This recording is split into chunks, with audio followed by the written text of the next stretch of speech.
ਸਤਿ ਸ਼੍ਰੀ ਅਕਾਲ and welcome back to ਸੁਖ ਦਸਾ। ਆਪਾਂ ਹੁਣੇ ਗੱਲ ਕਰ ਰਹੇ ਸੀ ਬ੍ਰੇਕ ਤੋਂ ਪਹਿਲਾਂ ਥਾਇਰੋਇਡ ਬਾਰੇ, ਤੇ ਅਸੀਂ ਐਕਸਪਲੇਨ ਕਰ ਰਹੇ ਸੀ ਵੀ ਕੀ ਲੱਛਣ ਹੁੰਦੇ ਆ ਹਾਈਪਰਥਾਇਰੋਇਡਿਜ਼ਮ ਮਤਲਬ ਓਵਰ ਐਕਟਿਵ ਥਾਇਰੋਇਡ ਵਰਸਸ ਹਾਈਪੋਥਾਇਰੋਇਡਿਜ਼ਮ ਮਤਲਬ ਵੀ ਜਿਹੜਾ ਸਾਡਾ ਥਾਇਰੋਇਡ ਹੈਗਾ ਉਹ ਸਲੋ ਚੱਲ ਰਿਹਾ ਹੈਗਾ। ਸੋ ਆਪਾਂ ਇਹਦੇ ਬਾਰੇ ਆਪਾਂ ਅੰਡਰਸਟੈਂਡ ਕਰ ਲਿਆ। ਹੁਣ ਆਪਾਂ ਇਹ ਦੇਖੀਏ ਵੀ ਇਹਨਾਂ ਦੇ ਕਾਜ਼ਸ ਕੀ ਹੈਗੀਆਂ, ਵੀ ਕਿਵੇਂ ਪ੍ਰੋਬਲਮ ਵੱਧਦੀ ਹੈਗੀ ਆ। ਸੋ ਅਗੇਨ ਜਿਹੜਾ ਸਾਡਾ ਸ਼ੋਅ ਹੈਗਾ ਮੋਸਟਲੀ ਤੁਹਾਨੂੰ ਅਵੇਅਰ ਕਰਨ ਵਾਸਤੇ ਹੁੰਦਾ ਵੀ ਬਿਫੋਰ ਤੁਹਾਡੇ ਹੈਲਥ ਇਸ਼ੂਜ਼ ਵੱਧ ਜਾਂਦੀਆਂ ਵੀ ਅਸੀਂ ਇਹਨਾਂ ਦੇ ਕੀ ਲੱਛਣ ਪਹਿਲਾਂ ਸਾਨੂੰ ਕਿਉਂ ਪਛਾਣਨੇ ਚਾਹੀਦੇ ਵੀ ਤਾਂ ਕਿ ਇਹ ਵਰਸ ਨਾ ਹੋ ਜਾਣ। ਸੋ ਫੋਰ ਐਗਜ਼ਾਮਪਲ ਸਾਡੇ ਕੋਲ ਪੇਸ਼ੈਂਟਸ ਕਾਫੀ ਆਉਂਦੇ ਹੈਗੇ ਆ that are concerned about weight right. ਮੈਨੂੰ ਕਹਿੰਦੇ ਵੀ ਮੇਰੇ ਗੋਡੇ ਦੁਖਦੇ ਕਿਉਂਕਿ ਮੇਰਾ ਭਾਰ ਬਹੁਤ ਵਧਿਆ ਹੋਇਆ ਆ, I need to lose weight, ਔਰ ਮੈਂ ਜਿਮ ਜਾਣਾ ਚਾਹੁੰਦੀ ਹਾਂ ਬਿਕਾਜ਼ ਮੇਰਾ ਭਾਰ ਵਧਿਆ ਹੋਇਆ ਆ, what exercises should I do. So a lot of us are fixated on our weight, right? ਇਹ ਹੁੰਦਾ ਵੀ ਛੇਤੀ ਨਾਲ ਸਾਡਾ ਭਾਰ ਘਟੇ। ਐਂਡ ਆਪਾਂ ਹੁਣੇ ਗੱਲ ਕੀਤੀ ਸੀ ਵੀ ਜਦੋਂ ਹਾਈਪੋ ਜਾਂ ਸਲੋ ਥਾਇਰੋਇਡ ਸਾਡਾ ਹੁੰਦਾ ਆ ਤੇ ਸਾਡਾ ਭਾਰ ਵਧਣਾ ਸ਼ੁਰੂ ਹੋ ਜਾਂਦਾ ਆ। ਐਂਡ ਬਿਫੋਰ ਅਸੀਂ ਇਹਦੇ ਬਾਰੇ ਆਪਾਂ ਸੋਚਦੇ ਨਹੀਂ ਵੀ ਸਾਡਾ ਸ਼ਾਇਦ ਥਾਇਰੋਇਡ ਦੀ ਇਨਵੋਲਵਮੈਂਟ ਹੈਗੀ ਆ, ਆਪਾਂ ਜਾਂ ਅਸੀਂ ਜਿਮ ਨੂੰ ਜਾਣ ਲੱਗ ਜਾਂਦੇ ਹਾਂ, ਅਸੀਂ ਇਹ ਚਾਹੁੰਦੇ ਹੈਗੇ ਵੀ ਅਸੀਂ ਵਰਕਆਊਟ ਕਰੀਏ ਵਿਚ ਇਜ਼ ਗੁੱਡ, ਬਟ ਫਿਰ ਵੀ ਸਾਨੂੰ ਲੱਗਦਾ ਵੀ ਇਹਦੇ ਨਾਲ ਹੀ ਸਾਡਾ ਪ੍ਰੋਬਲਮ ਸੋਲਵ ਹੋ ਜਾਣੀ ਆ। ਜਾਂ ਅਸੀਂ ਇੰਟਰਨੈਟ ਜਾਂ ਗੂਗਲ ਤੇ ਆਪਾਂ ਡਿਫਰੈਂਟ ਡਾਇਟਸ ਬਾਰੇ ਅਸੀਂ ਰਿਸਰਚ ਕਰਦੇ ਵੀ ਸਾਨੂੰ ਆਹ ਡਾਇਟ ਕਰਨਾ ਚਾਹੀਦਾ ਜਾਂ ਸਾਨੂੰ ਆਹ ਪ੍ਰੋਡਕਟਸ ਲੈਣੇ ਚਾਹੀਦੇ ਆ। ਉਹ ਮੇਰੀ ਫਰੈਂਡ ਹੈ ਔਰ friend of a friend they sell these products from their home ਤੇ ਉਹਦੇ ਨਾਲ ਜੇ ਮੈਂ ਉਹ ਸ਼ੇਕਸ ਪੀ ਲਾਂ ਜਾਂ ਆਹ ਖਾ ਲਾਂ ਜਾਂ ਵਿਟਾਮਿਨਸ ਆਹ ਖਾ ਲਾਂ ਤੇ ਇਹਦੇ ਨਾਲ ਮੇਰਾ ਭਾਰ ਘਟ ਜਾਣਾ ਹੈ। ਸੋ ਦਿਸ ਇਜ਼ ਦ ਰੀਜ਼ਨ ਵੀ ਜਿਹੜੀ ਕਈ ਵਾਰੀ ਆਪਾਂ ਜੇ ਆਪਾਂ ਆਪਣੇ ਆਪ ਦੀ ਹੈਲਥ ਨੂੰ ਨਹੀਂ ਸਾਨੂੰ ਆਪਾਂ ਸਮਝ ਆਉਂਦੀ ਹੈਗੀ and we do all these things, ਸਾਨੂੰ ਇਹ ਨਹੀਂ ਪਤਾ ਵੀ ਇਹ ਜਿਹੜੇ ਪ੍ਰੋਡਕਟਸ ਜਾਂ ਜਿਹੜੀ ਜੋ ਅਸੀਂ ਕਰ ਰਹੇ ਹਾਂ ਹੋ ਸਕਦਾ ਵੀ ਸਾਡੀ ਹਾਈਪੋਥਾਇਰੋਇਡਿਜ਼ਮ ਨੂੰ ਇਹ ਵਰਸ ਕਰ ਰਿਹਾ ਆ। ਸੋ ਇਸ ਕਰਕੇ ਇਟਸ ਆਲਵੇਜ਼ ਇੰਪੋਰਟੈਂਟ ਵੀ ਜੋ ਵੀ ਤੁਸੀਂ ਲਾਈਫ ਆਪਣਾ ਚੇਂਜ ਕਰਨਾ ਚਾਹੁੰਦੇ ਹੋ you need to have expert advice ਤੁਸੀਂ ਕੋਈ health professional ਕੋਲ ਜਾਣਾ ਚਾਹੀਦਾ because for these reasons, right? Because you can make it worse. That's right. ਜਿਸ ਤਰ੍ਹਾਂ ਜਸਲੀਨ ਹੋਣਾ ਨੇ ਦੱਸਿਆ ਕਿ ਸਾਡਾ ਪ੍ਰਾਇਮਰੀ ਕੰਸਰਨ ਕਸਮੈਟਿਕ ਹੁੰਦਾ, ਦਿੱਖ ਚੰਗੀ ਹੋਣੀ ਚਾਹੀਦੀ ਹੈ। ਸੋ ਦਿੱਖ ਨੂੰ ਕਰਨ ਵਾਸਤੇ ਅਸੀਂ ਕਦੀ ਪਹਿਲਾਂ ਇਹ ਨਹੀਂ ਲੱਭਣ ਦੀ ਕੋਸ਼ਿਸ਼ ਕਰਦੇ ਵੀ ਮੇਰੀ ਦਿੱਖ ਖਰਾਬ ਕਿਉਂ ਹੋ ਰਹੀ ਹੈ, ਅਸੀਂ ਸਿੱਧਾ ਪੈਚ ਅਪ ਕਰਨ ਦੀ ਕੋਸ਼ਿਸ਼ ਕਰਦੇ ਹਾਂ। ਸਭ ਤੋਂ ਪਹਿਲਾਂ ਕੋਈ ਵੀ ਤੁਸੀਂ weight loss program 'ਚ ਜਾਓ ਜਾਂ ਕਿਸ ਤਰ੍ਹਾਂ ਵੀ ਯੂ ਸ਼ੁੱਡ ਪਹਿਲਾਂ ਆਪਣਾ ਕੋਈ ਬਲੱਡ ਵਰਕ ਕਰਾਓ, bring it into your practitioners attention. ਉਹਨਾਂ ਨੂੰ ਇਹ ਲੱਭ ਲੈਣ ਦਿਓ ਵੀ ਇਹ ਵੱਧ ਕਿਉਂ ਰਿਹਾ ਹੈਗਾ, ਕਿਉਂਕਿ ਅਸੀਂ ਇਹ ਸਮਝਾਉਣ ਦੀ ਕੋਸ਼ਿਸ਼ ਇਸ ਕਰਕੇ ਕਰ ਰਹੇ ਹਾਂ ਕਿ ਜਦੋਂ ਹੀ ਆਪਾਂ ਕਿਸੇ weight loss program ਵੱਲ ਨੂੰ ਤੁਰ ਪੈਂਦੇ ਹਾਂ ਤਾਂ ਜ਼ਿਆਦਾਤਰ ਉੱਥੇ ਜਿਹੜੇ ਪ੍ਰੋਡਕਟਸ ਜਾਂ ਸੁਜੈਸ਼ਨ ਦਿੱਤੀਆਂ ਜਾਂਦੀਆਂ ਉਹ ਵੀ ਇੰਜੂਰੀਅਸ ਹੁੰਦੀਆਂ ਜੇ ਤੁਸੀਂ ਥਾਇਰੋਇਡ ਦੇ ਮਰੀਜ਼ ਹੈਗੇ ਹੋ। ਫੋਰ ਐਗਜ਼ਾਮਪਲ ਜੇ ਤੁਸੀਂ ਥਾਇਰੋਇਡ ਦੇ ਮਰੀਜ਼ ਹੋ ਤਾਂ ਤੁਹਾਨੂੰ ਇਹ ਦੱਸਿਆ ਜਾਂਦਾ ਹੈਗਾ ਕਿ ਤੁਸੀਂ ਪ੍ਰੋਟੀਨ ਪਾਊਡਰ ਲੈ ਲਓ।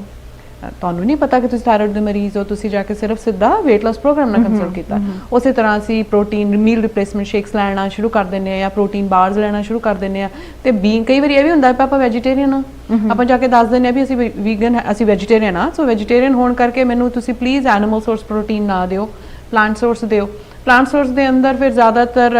ਦੇ ਗੋ ਇਨਟੂ ਜੀ ਮੈਂ ਚੀਜ਼ ਪਨੀਰ ਵਗੈਰਾ ਤਾਂ ਖਾ ਲੈਂਦੀ ਹਾਂ, ਦੈਨ ਦੇ ਸੇ ਓਕੇ ਫਾਈਨ ਤੁਹਾਨੂੰ ਨਾ ਸੋਇਆ ਪ੍ਰੋਡਕਟਸ ਦੇਣਾ ਸ਼ੁਰੂ ਕਰ ਦਿੰਦੇ। So how harmful these soya products are to ਜਿਹੜੇ ਪੇਸ਼ੈਂਟ weight loss program ਵੱਲ ਨੂੰ ਜਾਂਦੇ ਨੇ ਜੇ ਉਹਨਾਂ ਨੂੰ ਇਹ ਨਹੀਂ ਪਤਾ ਵੀ ਉਹ ਥਾਇਰੋਇਡ ਦੇ ਮਰੀਜ਼ ਨੇ। ਇਸ ਤੋਂ ਇਲਾਵਾ ਇੱਕ ਹੋਰ ਗਰੁੱਪ ਆਫ ਫੂਡਸ ਨੇ ਜਿਹੜੇ ਕਿ ਆਪਾਂ ਬਹੁਤ ਜ਼ਿਆਦਾ ਖਾਂਦੇ ਆ ਜਦੋਂ ਸਾਡਾ ਵਜ਼ਨ ਵਧਿਆ ਹੁੰਦਾ। ਥਿੰਕਿੰਗ ਸਾਨੂੰ ਜਦੋਂ ਅਸੀਂ ਟ੍ਰੇਨਰ ਕੋ ਵੀ ਗਏ, ਟ੍ਰੇਨਰ ਵੀ ਕਹਿੰਦਾ ਜੀ ਸਮੂਦੀ ਲੈ ਲਿਆ ਕਰੋ, ਗ੍ਰੀਨ ਸਮੂਦੀਜ਼ ਲਓ ਸਵੇਰ ਨੂੰ ਤੇ ਤੁਸੀਂ ਉਹਦੇ ਅੰਦਰ ਆਪਣਾ ਪ੍ਰੋਟੀਨ ਪਾਊਡਰ ਪਾ ਲਿਓ। ਹੁਣ ਇਹਨਾਂ ਦਾ ਕੀ ਰੀਜ਼ਨ ਹੈ, we need to understand that as well. And let's talk about goitrogenic foods and Dr. Jasleen will explain more on that. Right. So ਜਿਹੜੇ ਆਪਣੇ mostly ਸਾਡੇ ਪੰਜਾਬੀ ਖਾਣਾ 'ਚ ਇਹ foods ਆ ਜਾਂਦੇ ਆ, so that's why it's important to make us aware. So ਇਹ ਤਾਂ ਆ, ਇਹ ਨਹੀਂ ਹੈਗਾ ਵੀ ਇਹ foods ਮਾੜੇ ਆ। ਜੇ ਤੁਹਾਨੂੰ ਹਾਈਪੋਥਾਇਰੋਇਡ ਜਾਂ ਸਲੋ ਥਾਇਰੋਇਡ ਹੈਗਾ ਫਿਰ ਤੁਹਾਨੂੰ ਧਿਆਨ ਰੱਖਣਾ ਚਾਹੀਦਾ। Okay, we're not saying soy is bad or anything like that. ਸੋ ਇੱਕ ਤਾਂ ਹੈਗੀ ਜਿਹੜੀ ਸਾਡੀ ਸਾਰੀ ਗੋਭੀ ਦੀਆਂ ਫੈਮਲੀਜ਼ ਹੈਗੀਆਂ। ਸੋ ਗੋਭੀ ਹੋਈ, ਬ੍ਰੋਕਲੀ ਹੋਈ, ਸਾਡੀ ਕੈਬੇਜ ਹੋਈ ਜਿਹੜੀ ਬੰਦ ਗੋਭੀ ਹੁੰਦੀ ਹੈ, ਸਾਡੀ ਜਿਹੜੀ ਸਰੋਂ ਹੁੰਦੀ ਹੈ, ਯੂ ਕੈਨ ਆਲਸੋ ਸੇ ਸ਼ਲਗਮ, ਸ਼ਲਗਮ ਵੀ, ਸਪਿਨਚ ਜਿਹੜੀ ਹੈਗੀ ਹੈ, ਜਿਹੜੀਆਂ ਸਾਰੀਆਂ ਚੰਗੀਆਂ ਫੂਡਸ ਹੈਗੀਆਂ। ਇਹ ਵੀ ਤੁਹਾਡੇ ਲਈ ਬੈਡ ਆ, ਕੇਲ ਹੈਗਾ, ਬਟ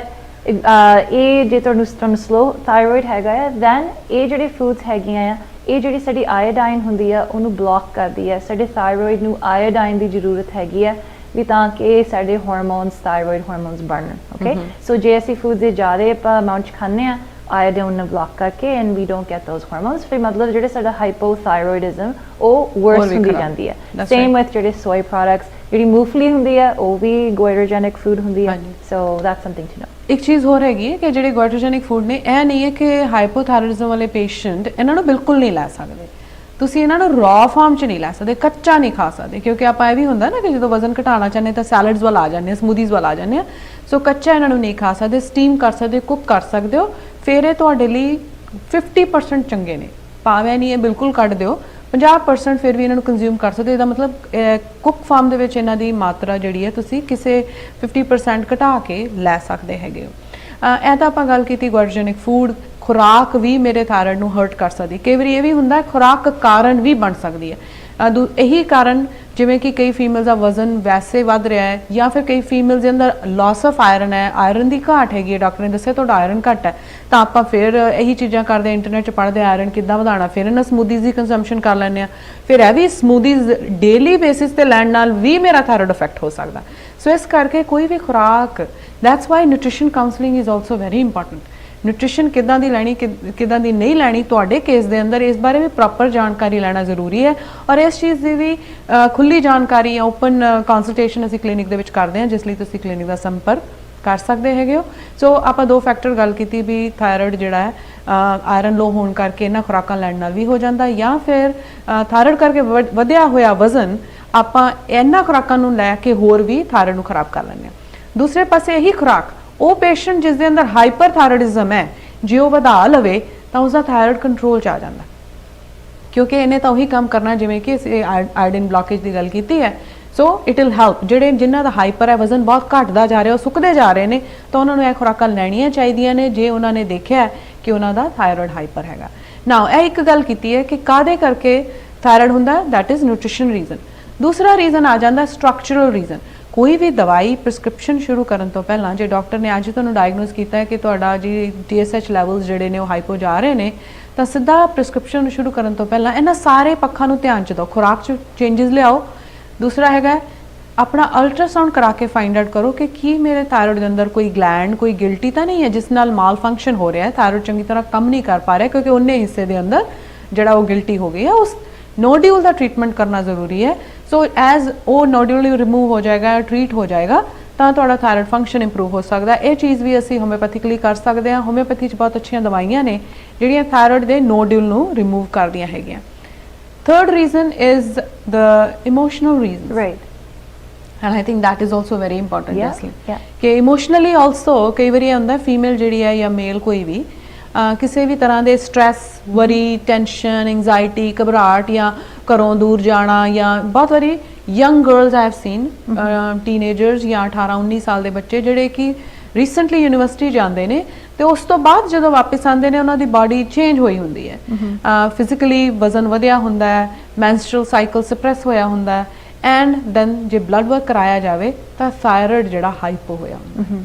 ਸੋ ਉੱਥੇ ਵੀ ਕੀ ਰੀਜ਼ਨ ਹੈਗਾ ਹੈ ਕਿ ਜਦੋਂ ਹੀ ਅਸੀਂ ਸਟ੍ਰੈਸ 'ਚ ਜਾਂਦੇ ਹਾਂ ਤਾਂ ਸਾਡੇ ਦਿਮਾਗ ਦਾ ਜਿਹੜਾ ਸੈਂਟਰਲ ਗਲੈਂਡ ਹੈ ਪਿਟਿਊਟਰੀ ਗਲੈਂਡ ਜਿਹੜਾ ਕਿ ਅਸੀਂ ਇਹ ਕਹਿ ਸਕਦੇ ਹਾਂ ਕਿ ਸਾਡਾ ਅਸੀਂ ਇਸ ਨੂੰ ਇਸ ਤਰ੍ਹਾਂ ਸਮਝਦੇ ਹਾਂ ਕਿ ਥਾਇਰਾਇਡ ਜਿਹੜਾ ਸਾਡੇ ਜਿਵੇਂ ਸਾਡੇ ਘਰ ਦੇ ਅੰਦਰ ਦਾ ਫਰਨੈਸ ਹੈ ਥਾਇਰਾਇਡ ਸਾਡੇ ਸਰੀਰ ਦਾ ਫਰਨੈਸ ਹੈ ਜਿਹੜਾ ਕਿ ਹੀਟ ਐਂਡ ਕੋਲਡ ਬਣਾਉਂਦਾ ਹੈ ਭਾਵ ਜ਼ਿਆਦਾ ਹਾਰਮੋਨ ਬਣਾਉਂਦਾ ਜਾਂ ਘੱਟ ਹਾਰਮੋਨ ਬਣਾਉਂਦਾ ਤੇ ਇਸ ਫਰਨੈਸ ਨੂੰ ਕੰਟਰੋਲ ਕਰਨ ਲਈ ਜਿਹੜਾ ਥਰਮੋਸਟੈਟ ਹੈ ਸਵਿਚ ਹੈ ਉਹ ਸਾਡੇ ਦਿਮਾਗ 'ਚ ਹੈ ਜਿਸ ਨੂੰ ਕਿ ਅਸੀਂ ਇਸ ਪਿਟਿਊਟਰੀ ਗਲੈਂਡ ਦਾ ਨਾਮ ਦਿੱਤਾ ਹੈ ਹੁਣ ਇਹ ਜਿਹੜਾ ਗਲੈਂਡ ਹੈ ਜੇ ਕਿਸੇ ਵਰੀ ਟੈਨਸ਼ਨ 'ਚ ਅਸੀਂ ਚਲੇ ਜਾਈਏ ਤਾਂ ਇਹ ਗਲੈਂਡ ਜੇ ਫੰਕਸ਼ਨ ਕਰਨਾ ਬੰਦ ਕਰ ਦੇਵੇ ਉਹ ਆਪਣਾ ਸਿਗਨਲ ਥਾਇਰਾਇਡ ਨੂੰ ਦੇਣਾ ਬੰਦ ਕਰ ਦੇ ਤਾਂ ਥਾਇਰਾਇਡ ਜੇ ਹਾਈਪੋ ਚੱਲ ਰਿਹਾ ਸੀ ਤਾਂ ਹਾਈਪੋ ਹੀ ਚੱਲਦਾ ਜਾਏਗਾ ਤੇ ਜੇ ਉਹ ਹਾਈਪਰ ਚੱਲ ਰਿਹਾ ਸੀ ਤਾਂ ਹਾਈਪਰ ਹੀ ਚੱਲਦਾ ਜਾਏਗਾ ਕਿਉਂਕਿ ਪਿੱਛੋਂ ਸਵਿਚ ਕੰਮ ਕਰਨਾ ਬੰਦ ਹੋ ਗਿਆ ਇਹੀ ਕਾਰਨ ਉਹਨਾਂ ਫੀਮੇਲ ਬੱਚੀਆਂ 'ਚ ਹੁੰਦਾ ਜਾਂ ਬੱਚਿਆਂ 'ਚ ਹੁੰਦਾ ਜਿਹੜੇ ਬਹੁਤ ਸੈਂਸਿਟਿਵ ਹੁੰਦੇ ਨੇ ਛੋਟੀ ਛੋਟੀ ਗੱਲ ਨੂੰ ਲੈ ਕੇ ਸਟ੍ਰੈਸ ਆਊਟ ਹੁੰਦੇ ਨੇ ਵਰੀ ਕਰਦੇ ਨੇ ਟੈਨਸ਼ਨ ਕਰਦੇ ਨੇ ਉਹਨਾਂ ਦੇ ਅੰਦਰ ਵੀ ਇਮੋਸ਼ਨਲ ਰੀਜ਼ਨਸ ਕਰਕੇ ਵੀ ਉਹ ਥਾਇਰਾਇਡ ਨਾਲ ਗ੍ਰਸਤ ਹੋ ਸਕਦੇ ਨੇ ਤੇ ਥਾਇਰਾਇਡ ਉਹਨਾਂ ਦਾ ਦੋਨੋਂ ਹੀ ਡਾਇਰੈਕਸ਼ਨ ਦੇ ਅੰਦਰ ਜਾ ਸਕਦਾ ਸੋ ਆਪਾਂ ਥਾਇਰਾਇਡ ਨੂੰ ਕਈ ਐਂਗਲਸ ਤੋਂ ਦੇਖਿਆ it's not just the thyroid ਕੀ ਐਕਸਟਰਨਲ ਫੈਕਟਰਸ ਵੀ ਹੁੰਦੇ ਸਾਡੇ ਇਮੋਸ਼ਨਸ ਹੋਏ ਸਾਡੀ ਖੁਰਾਕ ਹੋਈ ਸਾਡੀ ਜੈਨੇਟਿਕਸ ਹੋਈਆਂ ਸੋ ਕਈ ਵਾਰੀ ਅਸੀਂ ਇਹ ਚੀਜ਼ਾਂ ਨੂੰ ਇਗਨੋਰ ਕਰਦੇ ਹਾਂ, ਸਾਨੂੰ ਪਤਾ ਹੀ ਨਹੀਂ ਹੁੰਦਾ ਵੀ ਇਹ ਸਾਡੇ ਲਾਈਫ ਤੇ ਇੰਪੈਕਟ ਹੈਗਾ। ਅਸੀਂ ਸੁਣਦੇ ਹੈਗੇ ਵੀ ਜਿਹੜੀ ਸਾਡੀ ਨੀਂਦ ਹੈਗੀ ਆ, ਸਾਡੀ ਜਿਹੜੀ ਮੈਂਟਲ ਹੈਲਥ ਹੈਗੀ ਆ, ਸਾਡੀ ਜਿਹੜੀ ਖੁਰਾਕ ਹੈਗੀ ਆ, they are important, but this is just an example ਵੀ ਆਪਾਂ ਤੁਹਾਨੂੰ ਐਕਸਪਲੇਨ ਕਰ ਰਹੇ ਹਾਂ ਵੀ ਇਹ ਸਾਡੀ ਬਾਡੀ ਤੇ ਕੀ ਇਫੈਕਟ ਹੁੰਦੇ ਆ ਔਰ ਕਿਸ ਤਰ੍ਹਾਂ ਇਫੈਕਟ ਕਰਦੇ ਆ। ਯਾ ਰਾਈਟ, ਸੋ ਇਟਸ ਤੁਸੀਂ ਤਾਂ ਕਿ you can understand and get the help you need. ਬਿਲਕੁਲ ਜੀ। ਸੋ ਇੱਕ ਵਾਰੀ ਜੇ ਥਾਇਰੋਇਡ ਡਾਇਗਨੋਸ ਹੋਇਆ, ਤੁਹਾਨੂੰ ਹੁਣੇ ਰੀਸੈਂਟਲੀ ਡਾਇਗਨੋਸ ਹੋਇਆ, ਤੁਸੀਂ ਪ੍ਰਿਸਕ੍ਰਿਪਸ਼ਨ ਦਵਾਈਆਂ ਨਹੀਂ ਲੈ ਰਹੇ ਹੈਗੇ, ਤਾਂ ਇਹਨਾਂ ਪੱਖਾਂ ਵੱਲ ਧਿਆਨ ਦਿਓ। ਔਰ ਇਹਨਾਂ ਜੇ ਇਮੋਸ਼ਨਲ ਹੈ ਤਾਂ ਯੈਸ, ਅਸੀਂ ਜੇ ਪੇਸ਼ੈਂਟ ਨੂੰ ਜੇ ਅਸੀਂ ਰਿਲੈਕਸ ਕਰਦੇ ਹਾਂ, ਉਸ ਦੀ ਫੀਅਰ ਵਰੀ ਟੈਨਸ਼ਨ ਨੂੰ ਦੂਰ ਕਰ ਦਿੰਦੇ ਹਾਂ, ਤਾਂ ਉਸਦਾ ਗਲੈਂਡ ਸਹੀ ਕੰਮ ਕਰਨ ਲੱਗਦਾ, ਉਸਨੂੰ ਗੋਲੀ ਦੀ ਜ਼ਰੂਰਤ ਨਹੀਂ। ਉਸੇ ਹੀ ਤਰ੍ਹਾਂ ਜੇ ਸਟਰਕਚਰ ਦੀ ਪ੍ਰੋਬਲਮ ਹੈ, ਆਪਾਂ ਉਸ ਨੂੰ ਠੀਕ ਕਰ ਦਿੰਦੇ ਹਾਂ, ਤਾਂ ਫਿਰ ਵੀ ਉਹਨਾਂ ਨੂੰ ਕਿਸੇ ਵੀ ਲੌਂਗ ਟਰਮ ਪ੍ਰਿਸਕ੍ਰਿਪਸ਼ਨ ਦੀ ਜ਼ਰੂਰਤ ਨਹੀਂ। ਤੇ ਨਿਊਟ੍ਰੀਸ਼ਨ ਨੂੰ ਸਹੀ ਕਰ ਲੈਂਦੇ ਹਾਂ, ਫਿਰ ਵੀ ਕਈ ਵਾਰੀ ਆਰਗਨ ਰਿਲੇਟਡ ਹੈਲਥ ਇਸ਼ੂਜ਼ ਵੀ ਹੁੰਦੇ ਨੇ, ਜਿਵੇਂ ਕਿ ਲਿਵਰ ਨਾਲ ਹੋਣ ਵਾਲੇ ਇਸ਼ੂਜ਼, ਬਿਕਾਜ਼ ਇਹ ਸਾਰਾ ਕੁਝ ਇੰਟਰਕਨੈਕਟਡ ਹੈ ਲਿਵਰ ਨਾਲ, ਜਾਂ ਸਾਡੇ ਹੋਰ ਜਿਹੜੇ ਐਂਡੋਕਰਾਈਨ ਅਸੀਂ ਗਲੈਂਡਸ ਦੀ ਗੱਲ ਕਰਦੇ ਹਾਂ, ਉਹਨਾਂ ਦੇ ਅੰਦਰ ਹੋਰ ਕੋਈ ਪ੍ਰੋਬਲਮ ਹੋਣ ਨਾਲ ਵੀ ਰਿਵਰਸ ਜਿਹੜਾ ਥਾਇਰੋਇਡ ਇਫੈਕਟ ਕਰਦਾ, ਜਿਨ੍ਹਾਂ ਨੂੰ ਡਾਇਗਨੋਸ ਕਰਕੇ ਪ੍ਰੋਪਰ ਉਹਨਾਂ ਰੀਜ਼ਨ ਸਪੈਸੀਫਿਕ ਟ੍ਰੀਟਮੈਂਟਸ ਲੈਣੇ ਜ਼ਰੂਰੀ ਨੇ। ਹੋਮਿਓਪੈਥੀ ਦੇ ਅੰਦਰ ਬਹੁਤ ਅਲੱਗ-ਅਲੱਗ ਮੈਡੀਸਿਨਸ ਨੇ ਜਿਹੜੀਆਂ ਅਲੱਗ-ਅਲੱਗ ਐਂਗਲ ਤੋਂ, ਇਹ ਸਾਰੇ ਜਿਹੜੇ ਐਂਗਲਸ ਦੀ ਅਸੀਂ ਗੱਲ ਕੀਤੀ ਹੈ, ਉਹਨਾਂ ਤੇ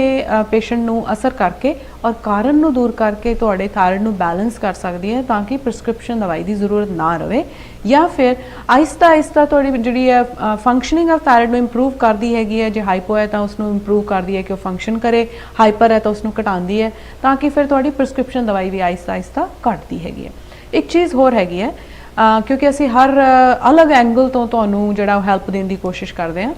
ਸੋ ਸੁਜੋਗ ਥੈਰੇਪੀ ਦੇ ਅੰਦਰ ਵੀ ਥਾਇਰੋਇਡ ਗਲੈਂਡ ਵਾਸਤੇ ਬਹੁਤ ਅੱਛੀਆਂ ਐਕਸਰਸਾਈਜ਼ਸ ਹੈਗੀਆਂ ਨੇ, ਜਿਹੜੀਆਂ ਕਿ ਤੁਸੀਂ ਡੇਲੀ ਬੇਸਿਸ ਤੇ ਕਰ ਸਕਦੇ ਹੋ। ਸੋ ਜੇ ਤੁਹਾਨੂੰ ਲੱਗਦਾ ਹੈਗਾ ਕਿ ਤੁਹਾਡੇ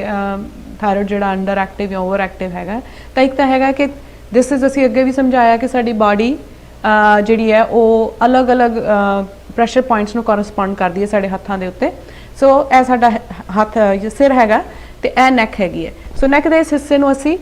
ਸਿਰਫ ਮਸਾਜ ਕਰਨਾ, ਜਿਵੇਂ ਕਿ ਮੈਂ ਇਸ ਜਗ੍ਹਾ ਨੂੰ ਸਕਰੂ ਕਰ ਰਹੀ ਹੈਗੀ ਹਾਂ 10 ਵਾਰੀ ਇੱਧਰ ਨੂੰ, ਉਸੇ ਤਰ੍ਹਾਂ ਇਸ ਹੱਥ 'ਤੇ ਵੀ ਦਿਸ ਇਜ਼ ਏਰੀਆ ਨੂੰ ਐਵਲੀ ਉਂਗਲਾਂ ਦੇ ਨਾਲ ਟਾਈਟ ਕਰਕੇ ਰੀਅਲੀ ਟਾਈਟ ਅਸੀਂ 10 ਟਾਈਮਸ ਮਸਾਜ ਕਰਨਾ। ਇਹ ਚੀਜ਼ ਸਟਿਮੂਲੇਟ ਕਰਦੀ ਹੈਗੀ ਹੈ ਸਾਡੇ ਥਾਇਰੋਇਡ ਦੇ ਹਾਰਮੋਨਸ ਨੂੰ ਬੈਲੈਂਸ ਕਰਦੀ ਹੈਗੀ ਹੈ, ਤਾਂ ਕਿ ਤੁਹਾਨੂੰ ਇਸ ਤੋਂ ਰਿਜ਼ਲਟ ਮਿਲ ਸਕੇ। ਹਾਂਜੀ, ਸੋ ਜਿਸ ਤਰ੍ਹਾਂ ਅਸੀਂ ਇਸ ਐਕਸਰਸਾਈਜ਼ ਦੀ ਗੱਲ ਕੀਤੀ, ਇਸ ਤੋਂ ਇਲਾਵਾ ਹੋਰ ਵੀ ਪੁਆਇੰਟਸ ਹੈਗੇ ਨੇ ਜਿਨ੍ਹਾਂ ਬਾਰੇ ਅਸੀਂ ਤੁਹਾਨੂੰ ਹੋਰ ਜਾਣਕਾਰੀ ਦੇ ਸਕਦੇ ਹਾਂ। ਕੇਸ ਸਪੈਸੀਫਿਕ, ਜਿਸ ਦੇ ਅੰਦਰ ਸੁਜੋਗ ਦੇ ਸਪੈਸ਼ਲ ਪੁਆਇੰਟਸ ਹੁੰਦੇ ਨੇ। ਈਵਨ ਦਿਸ ਲੋਅਰ ਏਰੀਆ, ਤੁਸੀਂ 6 ਕਾਲੀਆਂ ਮਿਰਚਾਂ ਇੱਕ ਟੇਪ ਤੇ ਲਗਾ ਕੇ ਇਸ ਏਰੀਆ ਦੇ ਉੱਤੇ ਓਵਰਨਾਈਟ ਟੇਪ ਵੀ ਕਰ ਸਕਦੇ ਹੋ। ਦੋਨੋਂ ਹੱਥਾਂ ਤੇ ਤੁਸੀਂ ਇਹ ਚੀਜ਼ ਕਰ ਸਕਦੇ ਹੋ, ਜਿਸ ਨਾਲ ਵੀ ਓਵਰਨਾਈਟ ਨੈਚੁਰਲੀ ਜਿਹੜੀਆਂ ਬਲੈਕ ਪੈਪਰਸ ਹੈ ਤੁਹਾਡੇ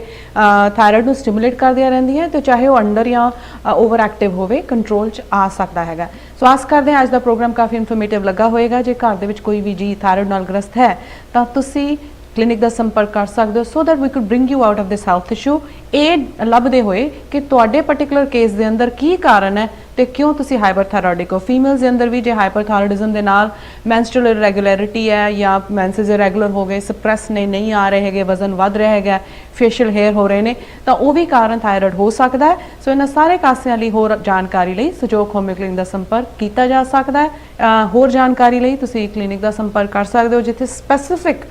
ਤੁਹਾਨੂੰ ਐਕਸਰਸਾਈਜ਼ਸ ਜਾਂ ਪੁਆਇੰਟਸ ਵੀ ਦਿੱਤੇ ਜਾ ਸਕਦੇ ਹੈਗੇ ਨੇ, ਜਿਹੜੇ ਕਿ ਤੁਹਾਡੇ ਥਾਇਰੋਇਡ ਨੂੰ ਨੈਚੁਰਲੀ ਸਟਿਮੂਲੇਟ ਕਰਦੇ ਨੇ। ਆਸ ਕਰਦੇ ਹੈਗੇ ਆ ਕਿ ਅੱਜ ਥਾਇਰੋਇਡ ਬਾਰੇ ਜਿੰਨੀ ਵੀ ਅਸੀਂ ਜਾਣਕਾਰੀ ਦਿੱਤੀ, ਉਸ ਤੁਹਾਨੂੰ ਫਾਇਦਾ ਹੋਏਗਾ। ਘਰ ਦੇ ਅੰਦਰ ਕੋਈ ਵੀ ਜੀ ਇਸ ਰੋਗ ਤੋਂ ਗ੍ਰਸਤ ਹੈ, ਤਾਂ ਤੁਸੀਂ ਨੈਚੁਰਲੀ ਇਸ ਨੂੰ ਹੈਂਡਲ ਕਰ ਸਕਦੇ ਹੋ। ਇਸ ਬਾਰੇ ਮੋਰ ਇਨਫੋਰਮੇਸ਼ਨ ਲਈ ਤੁਸੀਂ ਸੁਜੋਗ ਹੋਮਿਓ ਕਲੀਨਿਕ ਦਾ ਸੰਪਰਕ ਵੀ ਕਰ ਸਕਦੇ ਹੋ, ਔਰ ਹੋਰ ਕਿਸੇ ਵੀ ਵਿਸ਼ੇ ਤੇ ਜਾਣਨਾ ਚਾਹੋ ਤਾਂ ਉਸ ਲਈ ਵੀ ਤੁਸੀਂ ਸੁਰਸਾਗਰ ਜਾਂ ਫਿਰ ਸੁਜੋਗ ਹੋਮਿਓ ਕਲੀਨਿਕ ਕਾਲ ਕਰਕੇ ਸਾਨੂੰ ਦੱਸ ਸਕਦੇ ਹੈਗੇ ਹੋ। ਆਸ ਕਰਦੇ ਹਾਂ ਅੱਜ ਤੁਹਾਨੂੰ ਸਭ ਪ੍ਰੋਗਰਾਮ ਜਿਹੜਾ ਉਹ ਚੰਗਾ ਲੱਗਾ ਹੋਏਗਾ। ਸਾਨੂੰ ਕਾਲ ਕਰਕੇ ਇਨਫੋਰਮੇਸ਼ਨ ਦਿੰਦੇ ਰਹਿਣਾ। ਕੀਪ ਵਾਚਿੰਗ ਸੁਖਦਾ ਸਾਹਿਬ, ਬਹੁਤ ਬਹੁਤ ਧੰਨਵਾਦ।